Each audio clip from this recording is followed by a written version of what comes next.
quite a lovely backdrop, that, isn't it? It's like the one off Windows XP, if you remember that one. That's a throwback. So everyone, today I'm on the wicked Kawasaki ZX9R. And recently I had a comment about, I can't remember exactly what it was, but it went along the lines of, why do you always buy Kawasaki? And this is our latest motorcycle acquisition, the ZX9R, of course, from Kawasaki. But my answer to that question is, no, I don't actually buy Kawasaki exclusively. I mean, I do trust the brand, and I have always loved Kawasaki motorcycles, but no, it's never ever stopped me from buying other brands. But in today's video, I'm going to kind of explain the situation with this motorcycle, how and why I came to buy this one over the rest of the competition. And to be brutally honest with you, the answer is actually fairly simple.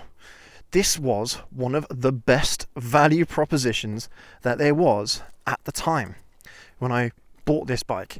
Now, for those of you that haven't seen our video on the challenge that I set myself for this motorcycle, can I buy a 150 mile an hour sport bike for 1,500 quid?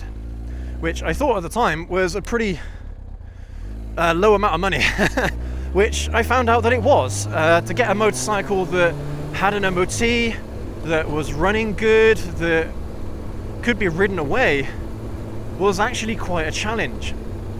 And of course, any of you that have seen that video, you'd have seen that I did really have my eyes on a Yamaha Thunder Race, 1000cc YZF Thunder Race. And I really wanted that Thunder Race. But it had issues.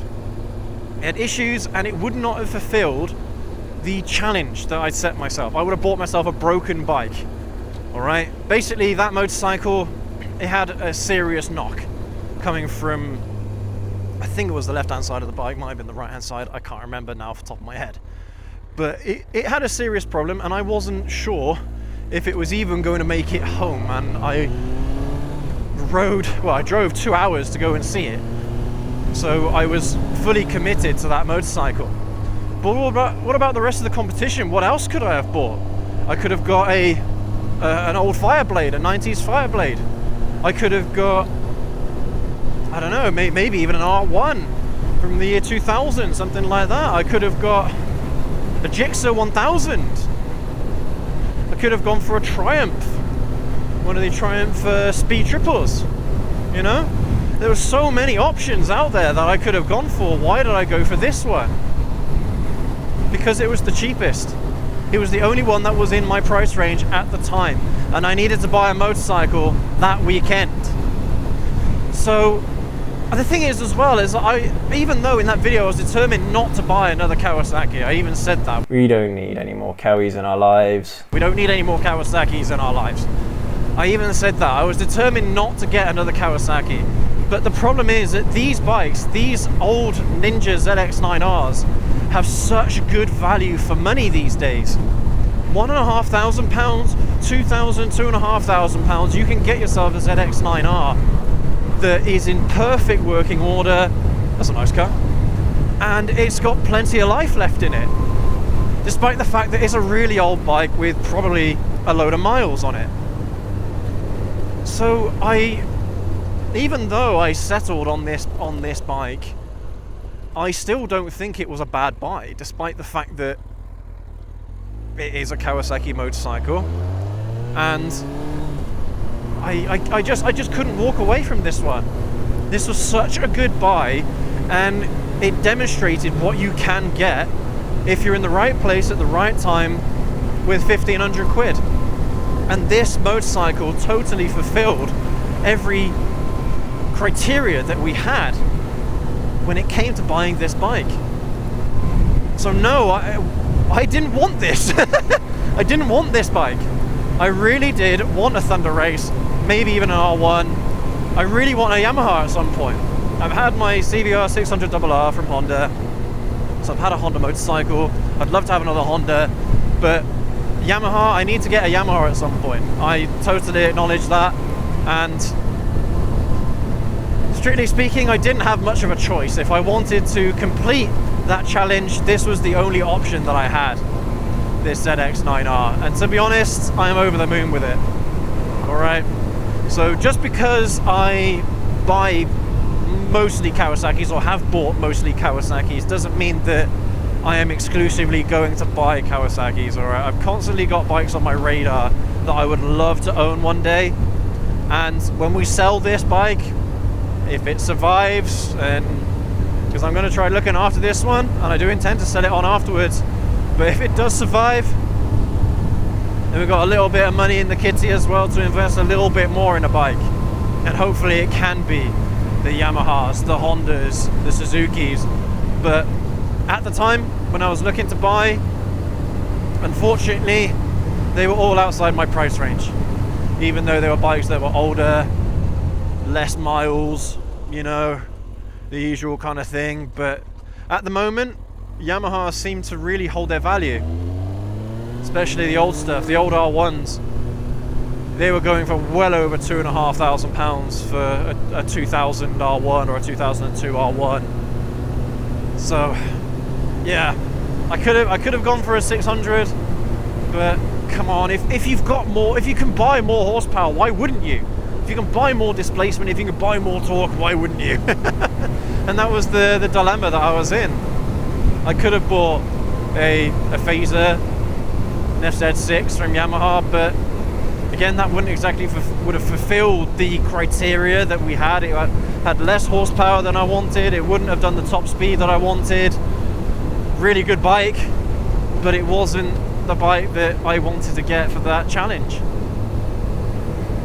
But go ahead and watch that video if you haven't.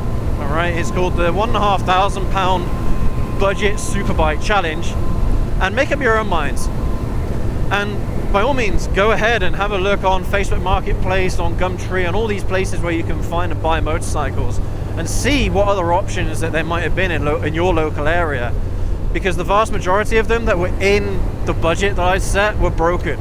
They wouldn't work, or they had major issues. I wanted to demonstrate that you could buy a superbike for 1,500 quid with zero mechanical issues that you could enjoy. Right, the only issue I had with this bike really was with the clutch, and that was my own fault because I was practicing wheelies on it and practicing bad wheelies. Everyone knows if you practice bad wheelies on a motorcycle, it can destroy the clutch. Yeah, but even that was a cheap and easy fix, to be honest with you. It wasn't that difficult to do, and I'm happy with the result that I've got after that clutch change.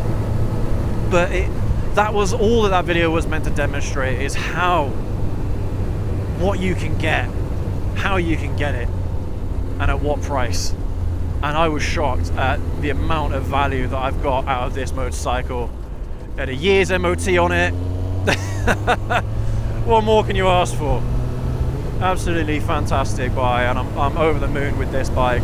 I'm enjoying this bike so much. It's just buckets of fun.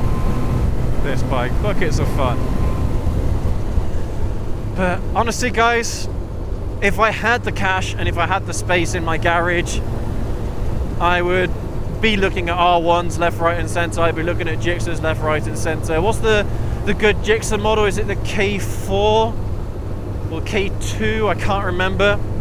But there's one Gixxer model that is supposedly like the best of the best.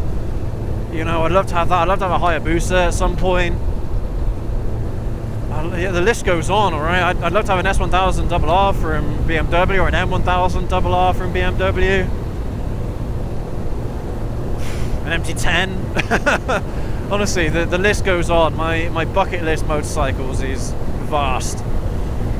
Yeah, even cruisers.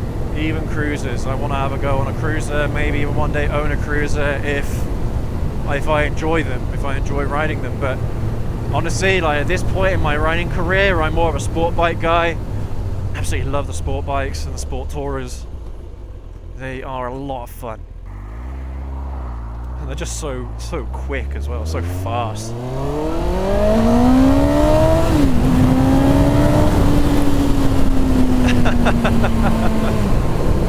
It's ridiculously good fun on these bikes, honestly. It's absolutely fantastic. But yeah, I've been practicing a few more wheelies on this bike, and I'm gonna have to adjust the clutch again, I think. So yeah, I'm already wearing out this new clutch a little bit, but to be fair, that's what I bought this bike for, to mess around with. So it's all good for me. Doesn't matter.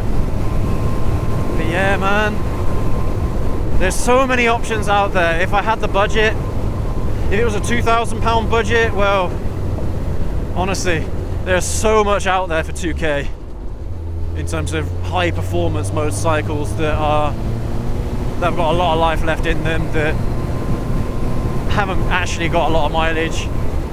So, but guys, that was the challenge. £1,500. That was the top end of my budget, and even the wifey said during the video, like, you know, what if they offer like 1750 or something like that? Would you take it? I said no. The budget is 1500. That is my max. That is it. And this is what I was able to get. And I'm not sorry for it either. I'm not sorry for getting this bike. This is absolutely fantastic. Buckets are fun, and the fact that it was so cheap as well, it doesn't really matter. It's a bit rough around the edges, but you can mess around with this bike, throw it into corners, do basically whatever the hell you want to it, and it's not really, it's not a big loss. If something bad happened to the ZZR or the ZH2 or even the Wifey's Ninja 125, they are far more expensive bikes than this. So this is what I bought this bike for, guys, but I'm not sorry for it, okay? Yes, I would have liked to have had something else other than Kawasaki for this motorcycle, but I wouldn't change it. I wouldn't change it for the world. This bike is wicked, and I'd heavily recommend that if you're on a budget and you want something that has got buckets of horsepower, buckets of torque, kind of like that elite level motorcycle, the top end level motorcycle, ZX9R has got to be one of your top picks.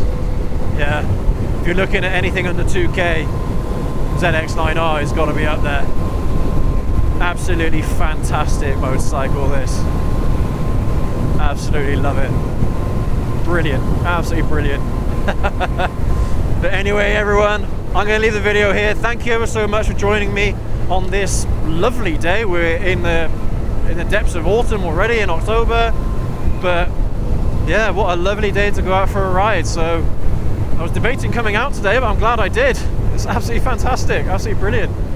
But thank you again ever so much for watching. Let's see if we can get 100 likes for the ZX9R and all the other motorcycle brands. All right, let's get a like for Yamaha, let's get a like for Suzuki, let's get a like for Honda, let's get a like for BMW, let's get a like for Triumph, Ducati, Aprilia, and the rest of them, KTM.